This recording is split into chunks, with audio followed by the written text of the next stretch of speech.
कैसे हो आप सब? होप सभी अच्छे होंगे। तो आज हम करेंगे हमारा next topic multiple access techniques करेंगे हम FTMA, that is FDMA, TDMA, CDMA and SDMA.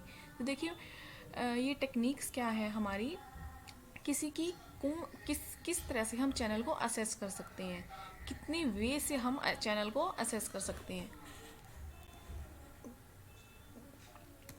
देखिए सबसे पहले हमारी टेक्निक आई थी FTMA, frequency division multiple access. ये most common analog multiple access method है। जो इसमें क्या होता है, देखिए हम एक चैनल को एक फ्रीक्वेंसी बैंड को मतलब डिवाइड कर देते हैं इक्वल बैंडविड्थ में, और वो क्या करेंगे हम, जैसे जैसे हमारी काफ़ी सारी फ्रीक्वेंसी होगी, हमने डिवाइड कर दिया फ्रीक्वेंसी को F0, F1, F2, F3 से लेके मान लीजिए Fn तक। ठीक है, तो हम क्या करेंगे, अलग अलग फ्रीक्वेंसी में हमने डिवाइड कर दिया। अब जैसे ही हमारी जैसे कॉन्वर्सेशन होगी, transmitter to receiver data transmit होगा, तो वो क्या होगा, डिफरेंट डिफरेंट फ्रीक्वेंसीज पे होगा। अब जैसे एक हमारा ट्रांसमिशन होना है डाटा का, तो वो क्या होगा, मान लीजिए चैनल ए, ये जैसे ए है, तो अब ए जो चैनल के थ्रू हमारा जो ए है हमारा, तो ये क्या करेगा, F0 फ्रिक्वेंसी यूज़ करके F0 फ्रिक्वेंसी के थ्रू चैनल असेस करके अपना डाटा को ट्रांसमिट कर देगा।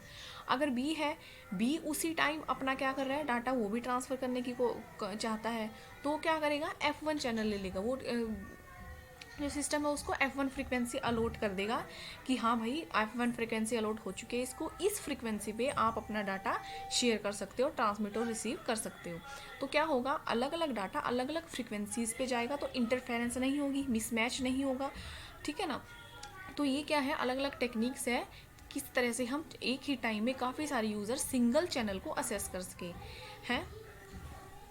उसके बाद में है, देखिए हमारा एफडीएमए का ओवरव्यू इसमें देख लेते हैं हम। In FDMA guard band are used between the adjacent signal spectra to minimise crosstalk between the channels. Guard band भी हम इसके अंदर क्या लगा देते हैं, छोटे छोटे गार्ड बैंड्स लगा देते हैं ताकि क्रॉसटॉक्स ना हो, इंटरफेरेंस ना हो। इस specific frequency band is given to 1%। जैसे मैंने आपको बताया, काफ़ी सारी फ्रिक्वेंसीज को हमने अलग अलग बैंड्स के अंदर कन्वर्ट कर लिया, तो स्पेसिफिक फ्रिक्वेंसी बैंड होगा वो सिंगल पर्सन को अलॉट किया जाएगा।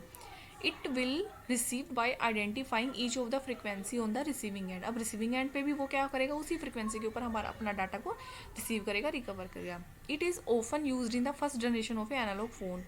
जो पहले हमारे एनालॉग मोबाइल फ़ोन्स होते थे उसके अंदर ये सिस्टम यूज़ होता था।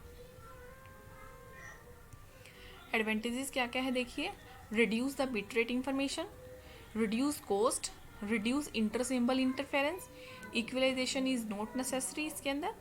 ठीक है, एफडीएम इजीली इम्प्लीमेंट कर सकते थे हम, ट्रांसमिशन इसमें कंटिन्यू रहता था, less number of bits require होती थी सिंक्रोनाइजेशन और फ्रेमिंग के लिए। इसके कंपैरिजन में जो हमारे टीडीएम में होगा, वहाँ पे हमारी सिंक्रोनाइजेशन भी और फ्रेमिंग भी बहुत ज़्यादा ज़रूरी हो जाएगी। ठीक है, इसकी डिसएडवांटेज देख लीजिए। डिसएडवांटेज क्या क्या है, it doesn't differ significantly from the analog system, improving the capacity band on the signal to interference reduction and signal to noise ratio. देखिए सिग्नल टू नॉइज रेशियो हमारा इतना अच्छा नहीं रहेगा इसमें। जो हमारा maximum flow rate per channel होना चाहिए वो भी इसमें फिक्स रहता है और स्मॉल रहता है। गार्ड बैंड यूज़ करना पड़ता है ताकि इंटरफेरेंस ना हो, तो उस गार्ड बैंड को यूज़ करने की वजह से जो हमारी कैपेसिटी वेस्ट होती है, तो वहाँ पे वो वेस्टेज होती है। Hardware implies narrow band filters which can not be realized in the VLSI, therefore increasing the cost. Okay, then after that next topic is TDMA। TDMA stand for time division multiple access. वहाँ पे हमने किया था frequency division multiple access. Frequency के अंदर हमने क्या कर दिया था, अलग अलग फ्रीक्वेंसी यूजर्स को अलॉट कर दी थी।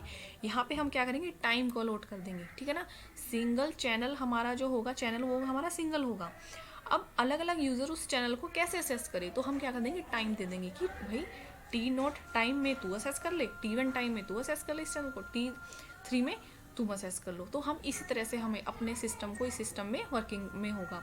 ये बेसिकली हमारे digital cellular telephone communication technology में के अंडर आता है। ठीक है, फ्रिक्वेंसी इसमें सेम रहती है।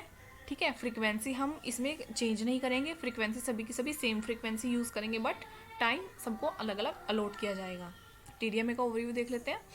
कॉम्प्लेक्स टेक्नोलॉजी है क्योंकि इसके अंदर सिंक्रोनाइजेशन बहुत ज़रूरी होती है, बिल्कुल एक्यूरेट सिंक्रोनाइजेशन हो ट्रांसमीटर और रिसीवर के बीच में।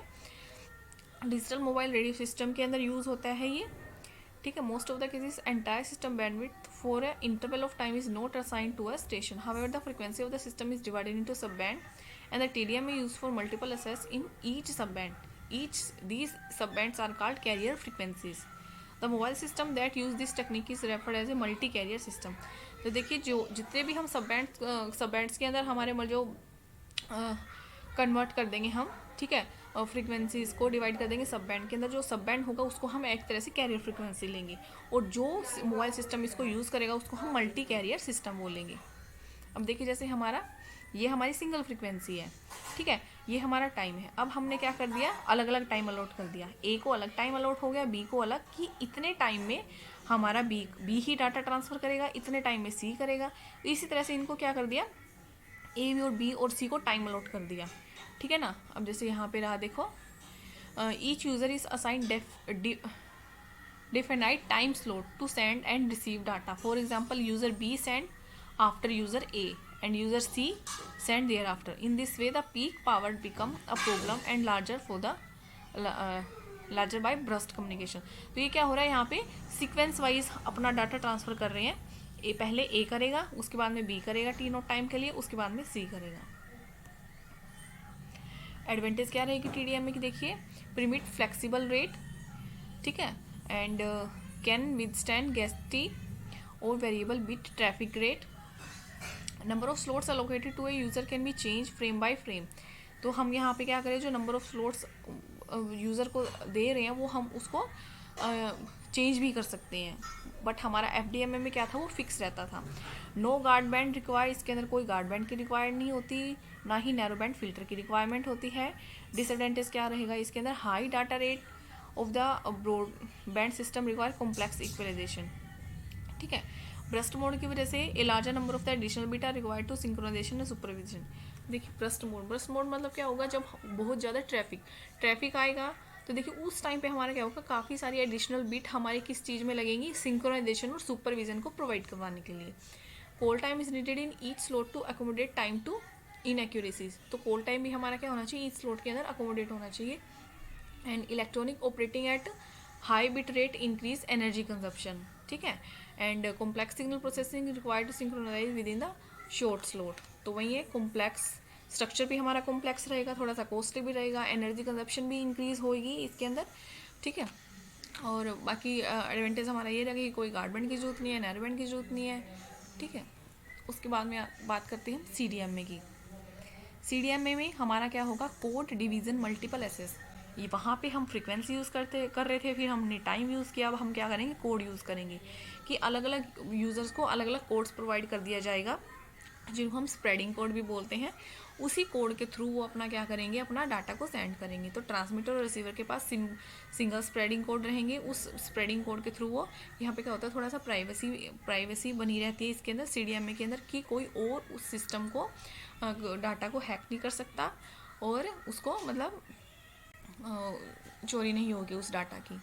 तो कोड डिवीज़न मल्टीपल एसेस क्या है, वेरी डिफरेंट है टाइम और फ्रिक्वेंसी से। यूज़र क्या करेगा, has to access the whole bandwidth for the entire duration. Whole bandwidth को, वोल फ्रिक्वेंसी को यूज़ करके एंटायर ड्यूरेशन वो चैनल को असेस कर सकता है, ठीक है। इसका बेसिक प्रिंसिपल क्या रहेगा, are used to distinguish among the different user, that is a code, spreading code जो हम यहाँ पे यूज़ करेंगे। ये कोड्स क्या होते हैं, ऑर्थोगोनल टू ईच अदर होते हैं। It is possible to select a signal with a given code in the presence of many other signal with different orthogonal code, ठीक है ना। तो इनको कोड के थ्रू हम क्या कर सकते हैं, अपना डाटा को अच्छे से प्राइवेसी के थ्रू सेंड कर सकते हैं। अब क्या वर्क कैसे करता है ये देखिए। अब CDMA क्या करता है, 61 concurrent user in a 1.2288 megahertz channel पे each voice packet with 2 PN codes, 2 PN code को अलो करता है। यहाँ पे हमारे 64 वॉश कोड्स होते हैं जो इन कॉल्स को, थ्योरेटिकल लिमिट्स को डिफ्रेंशिएट करते हैं। And operation limits and quality issue will reduce the maximum number of call,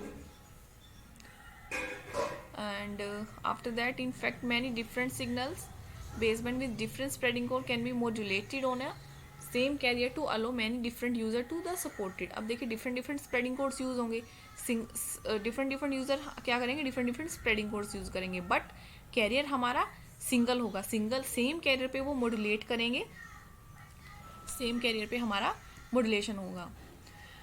using different orthogonal code, interference between signal is minimum. अब देखिए कोड्स अलग अलग होंगे तो इंटरफेरेंस की तो बिल्कुल मतलब कोई चांस ही नहीं है कि बहुत ज़्यादा मैक्सिमम होगा, तो थोड़ा बहुत होगा, वो हमारा क्या होगा, मिनिमम से मिनिमम होगा। When signal are received from several mobile station, the base station is capable of isolating each as they have different orthogonal spreading code.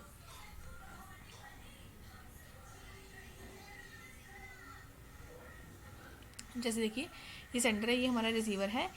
अब ए ने क्या किया है, इस कोड को यूज़ करके अपना डाटा सेंड किया है, बट फ्रीक्वेंसी हमारी सेम रहेगी, टाइमिंग हमारा सेम रहेगा, all over the channel, all over the time, all over the frequency, वो पूरे पूरे चैनल को असेस कर सकता है, बट कोड अलग अलग रहेगा। यहाँ पे इसके साथ अलग कोड जाएगा, इसके साथ अलग कोड जाएगा। तो ये क्या करेंगे, हमारा जो अब जो रिसीवर होगा उसके पास भी सेम इसी तरह से होना चाहिए। अगर वो ए को असेस करे तो हमारा यहाँ पे कोड ए ही आना चाहिए। जब कोड हमारा ए का जाएगा तो ही ये उसको असेस कर पाएगा, रिसीव कर पाएगा जो उसने ट्रांसमिट किया डाटा। अब देखिए किन किन फैक्टर पे डिपेंड करती है इसकी capacity, processing gain, signal to noise ratio, voice activity factor and frequency reuse efficiency. Gain अच्छा होना चाहिए हमारा, मतलब आउटपुट टू इनपुट, हमारा गेन क्या होता है, आउटपुट बाय इनपुट, तो ये हाई होना चाहिए हमारा, अच्छा होना चाहिए। सिग्नल टू नॉइस रेशियो भी अच्छा होना चाहिए ताकि इंटरफेरेंस कम हो। वॉइस एक्टिविटी फैक्टर की, अगर हम वही वॉइस सिग्नल भेज रहे हैं तो वो अच्छा होना चाहिए। फ्रीक्वेंसी रीयूज एफिशिएंसी, तो ये सब चीज़ें क्या करती है, इसकी कैपेसिटी को डिफ्रेंशिएट करती है उसी को ही। अब प्रोसेसिंग गेन है, जैसे प्रोसेसिंग गेन हमारा क्या होगा, 10 log 10 W/R। W क्या है हमारा स्प्रेड रेट है, और R क्या है हमारा डाटा रेट है। एडवांटेज क्या क्या है देखिए, CDM में एक सॉफ्ट कैपेसिटी है, ठीक है, require a tight power control as it suffer from a near far effect, so all the signal have more and less equal power at the receiver, ठीक है।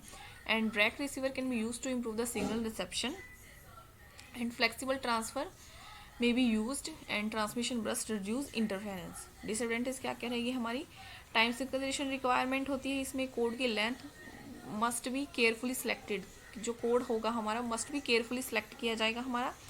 Gradual transfer increase the use of a radio resource and may reduce its capacity as the sum of the power received and transmitted from base station need constant tight power control and this can result in a server handovers। Next topic is SDMA, that is a space division multiple assess. देखिए name से indicate हो रहा है, space means satellite के through हमारा क्या हो रहा है, चैनल को असेस कर पा रहे हैं हम। सैटेलाइट के थ्रू ट्रांसमीटर है वो ट्रांसमिट कर रहा है डाटा, और रिसीवर है वो रिसीव कर पा रहा है। तो it depend upon a user position information and provide user access to the communication channel based on their spatial locations. तो जो हमारा SDM में है वो separated into the geographical space where user are located in a smaller space, ठीक है। अब ये सिर्फ हमारा मोबाइल सिस्टम के अंदर, कम्युनिकेशन सिस्टम के अंदर यूज हो रहा है, जहाँ पे हमारे same set of cellphones frequency होगी हमारी गिवन सर्विस एरिया के अंदर, उनको रीयूज़ कर करके हम हमारे डाटा, हमारे यहाँ पे हमारा डाटा ट्रांसफर करेंगे। अब कौन सी टेक्निक यूज़ करता है, देखिए मीमो टेक्निक यूज़ करता है ये, multiple input and multiple output. One time में मल्टीपल इनपुट को लेगा ये और मल्टीपल आउटपुट देगा। तो कुछ एक इसके पॉइंट्स है, फीचर्स हैं, वो क्या क्या है। ये इंटरफेरेंस से कम्प्लीटली फ्री है, controlling the medium assess for a wireless network, careful choose of A zone for each transmitter in the system, control the radiated